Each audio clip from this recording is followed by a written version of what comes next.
নমস্কার বন্ধুরা, আমি ঝুমাস ক্রিয়েশনে আপনাদের সবাইকে স্বাগত। আজ আমি আপনাদের সঙ্গে শেয়ার করব মুখরোচক সুস্বাদু একটা রেসিপি। এই প্রথম আমি এই রেসিপিটা করলাম, কিন্তু খেতে অসাধারণ হয়েছে, তাই ভাবলাম আপনাদের সঙ্গে এটা শেয়ার করি। এটা রুটি, লুচি, পরোটা, ভাত সব কিছুর সঙ্গে কিন্তু খুব ভালো যায়। তাহলে নামটা বলেই ফেলি, আমি আজকের করেছি পুর ভরা কাঁচকলা। তাহলে চলুন আমি কিভাবে করেছি এই পুর ভরা কাঁচকলা আপনাদেরকে দেখিয়ে দিই। প্রথমে কাঁচকলাগুলো আমি কেটে নেব। কাঁচকলাগুলো কাটার আগে আমি খোসাগুলো ছাড়িয়ে নেব। খুব পাতলা করে কাঁচকলার খোসাগুলো ছাড়াতে হবে। আপনারা চাইলে কাঁচকলাগুলো সিদ্ধ করে নিতে পারেন, তবে সিদ্ধ করলে এর খোসাগুলো কিন্তু খুব মোটা ওঠে, তাই কাঁচা অবস্থায় যদি ছাড়িয়ে নেন পাতলা করে ছাড়ানো যাবে। কাঁচকলার খোসাগুলো ছাড়ানো হয়ে গেছে, এবার আমি মাঝখান দিয়ে দুটো টুকরো করলাম।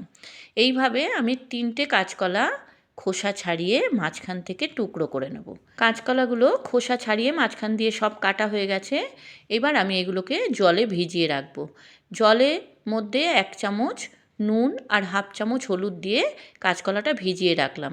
তার কারণ আপনারা জানেন নিশ্চয়ই, কাঁচকলা এমনি রাখলে কালো হয়ে যায়, সেই জন্য কাঁচকলাটাকে নুন হলুদ জলে ভিজিয়ে রাখলাম। এরপর একটা কাঁচকলা নিয়ে মাঝখান থেকে কাঁচকলার শাঁসগুলো সব বার করে দিলাম। যেরকম পটলের দোরমা করতে গেলে পটলের ভেতরের সমস্ত কিছু দানা বার করে নিতে হয়, তেমনি কাঁচকলারও ভেতরের শাঁসটা আমি বার করে নেব। একটা চামচের পিছনের দিক দিয়ে আস্তে আস্তে করে ছাড়িয়ে নিতে হবে। খুব বেশি তাড়াহুড়ো করলে কিন্তু এটা ফেটে যেতে পারে, তাই আস্তে আস্তে করে কাঁচকলার ভেতরের শাঁসগুলোকে বের করে নিলাম। এইভাবে আমি সব কাঁচকলার শাঁসগুলোকে বার করে নুন হলুদ জলে ভিজিয়ে রাখলাম। আর কাঁচকলার ভেতরের যে শাঁসগুলো সেগুলোকেও একটু নুন হলুদ মাখিয়ে রেখে দেব। এইগুলোও কিন্তু পুর করার সময় কাজে লাগবে। অসাধারণ একটা রেসিপি, আপনারাও এইভাবে করে দেখবেন, আপনাদেরও ভালো লাগবে। এবার আমি কাঁচকলাগুলো ভেজে নেব। তার জন্য কড়াইতে সর্ষের তেল দিলাম। তেলটা একটু বেশি পরিমাণেই দিতে হবে। তেলটা গরম হয়ে গেলে কাঁচকলাগুলো আমি দিয়ে দেব। এবার গ্যাসের ফ্লেমটা লো করে আমি 5-6 মিনিটের জন্য কড়াইটা ঢেকে দেব। তাতে কাঁচকলাটা ভাজাও হবে আর সিদ্ধও হয়ে যাবে। 5-6 মিনিট পর ঢাকা খুলে কাঁচকলাগুলো আবার উল্টে দিলাম। একটা পিঠ ভাজা হয়েছে, এবার উল্টো পিঠটাও ভেজে নেব। তার জন্য কাঁচকলাগুলোকে উল্টে দিলাম। আবার আমি কড়াইটা 5-6 মিনিটের জন্য ঢেকে দেবো। গ্যাসের ফ্লেম কিন্তু লো করাই থাকবে।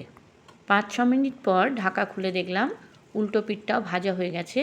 আরও কিছুক্ষণ আমি কাঁচকলাগুলোকে ভেজে নেব। এইবার গ্যাসের ফ্লেমটা হাই করে দেব। কিছুক্ষণ ভাজা হয়ে গেলে আমি এবার কাঁচকলাগুলোকে তুলে নেব। আপনারা কে কোথা দিয়ে আমার ভিডিওটা দেখছেন কমেন্টে জানাবেন, আর রেসিপিটা কেমন লাগলো সেটাও কিন্তু কমেন্টে জানাতে ভুলবেন না। কাঁচকলাগুলো সব তুলে নিলাম। এবার আমি ওই তেলের মধ্যেই চিংড়ি মাছগুলো ভেজে নেব। আমি এখানে বড় সাইজের চিংড়ি মাছ নিয়েছিলাম, তাই চিংড়ি মাছগুলোকে আমি ছোট ছোট করে টুকরো করে নিয়েছি। আপনারা চাইলে গোটাও রাখতে পারেন, কিন্তু টুকরো করে দিলে খেতে খুব ভালো লাগে। চিংড়ি মাছগুলোকে আমি একটু ভেজে নেব। খুব বেশি কড়া করে চিংড়ি মাছ ভাজলে কিন্তু চামড়ার মতো হয়ে যায়, তাই হালকা করে ভাজবো। চিংড়ি মাছগুলো হালকা ভাজা হলে সাইডে করে দিয়ে মাঝখানটা ফাঁকা করে আমি 2টো মিডিয়াম সাইজের পেঁয়াজ কুচি এতে দিয়ে দিলাম। পেঁয়াজগুলো একদম ছোট ছোট করে কেটে নিতে হবে। এবার পেঁয়াজ আর চিংড়ি মাছ দুটোই কিন্তু একসঙ্গে আমি ভাজবো। আমার এই রেসিপিটা যদি আপনাদের ভালো লাগে আমার চ্যানেলটাকে সাবস্ক্রাইব করে দেবেন, লাইক কমেন্ট শেয়ার করবেন, আর পাশে থাকা বেল আইকনটা প্রেস করে দেবেন, যাতে আমার ভিডিও আপলোড হওয়ার সাথে সাথে আপনাদের কাছে নোটিফিকেশান পৌঁছে যায়। আর পুরনো বন্ধুদের আমার অনেক ভালোবাসা আমার পাশে থাকার জন্য। চিংড়ি মাছ আর পেঁয়াজটা হালকা ভাজা হয়ে গেছে। এবার আমি এতে দিলাম 1/2 চামচ আদা বাটা, 1/2 চামচ রসুন বাটা আর 1/2 চামচ কাঁচা লঙ্কা বাটা। এবার সামান্য একটু জল দিলাম যাতে মশলাগুলো পুড়ে না যায়। এইবারে আমি এতে দেব 1/2 চামচ লঙ্কার গুঁড়ো, 1/2 চামচ ধনের গুঁড়ো, 1/2 চামচ জিরের গুঁড়ো, 1/2 চামচ হলুদ গুঁড়ো। সব উপকরণগুলো আমি একটু নাড়াচাড়া করে নেব। আর যেটা দেওয়া হয়নি সেটা হচ্ছে নুন। 1 চামচ নুন দিলাম আর 1 চামচ চিনি দিলাম। আপনারা এতদিনে নিশ্চয়ই জেনে গেছেন যে আমি যে কোনো রান্নায় অল্প বিস্তর চিনি দিই, তাতে কিন্তু টেস্টের ব্যালেন্সটা থাকে। আপনারা চাইলে চিনিটাকে স্কিপ করতে পারেন, আর নুন চিনির পরিমাণটা আপনারা আপনাদের স্বাদ মতোই দেবেন। সমস্ত উপকরণগুলো আমি খুব ভালো করে মিশিয়ে নেব, খুব ভালো করে আমি কষিয়ে নেব। যতক্ষণ না মশলা থেকে তেল ছেড়ে যাচ্ছে ততক্ষণ কিন্তু আমি এটা কষাবো। এইবারে আমি এতে দিলাম কাঁচকলার ভেতর দিয়ে যে শাঁসটা বার করে নুন হলুদ মাখিয়ে রেখেছিলাম সেটা দিয়ে দিলাম। সেটাও এই মশলার সঙ্গে আমি কিন্তু ভেজে নেব, তাতে ওইগুলো ভাজাও হয়ে যাবে আর সিদ্ধও হয়ে যাবে। আর দিলাম একটা মিডিয়াম সাইজের আলু সিদ্ধ।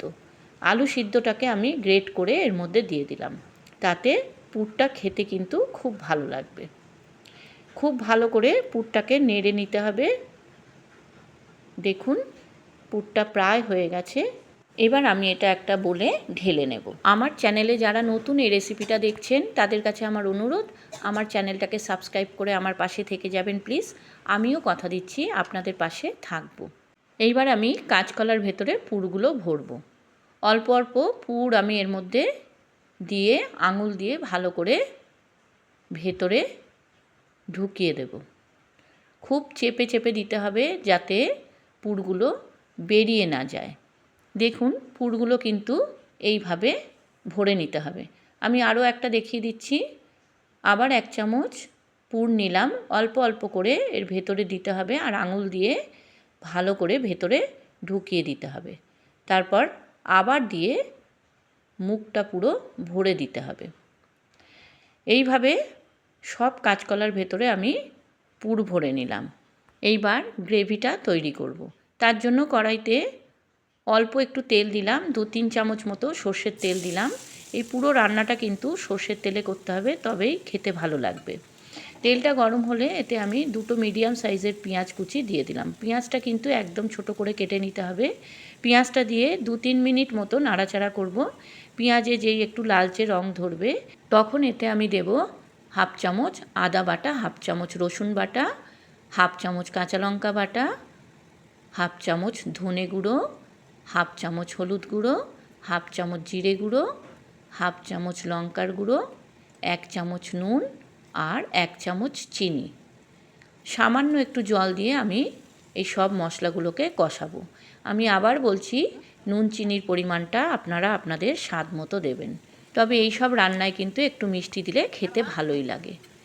মশলাটা ভালো করে কষানোর জন্য আমি আরেকটু জল দিলাম, কারণ মশলা যত কষাবেন তরকারির স্বাদ কিন্তু ততটাই বাড়বে। দেখুন মশলাটা কিন্তু কষানো হয়ে গেছে, মশলা থেকে তেল ছেড়ে দিয়েছে।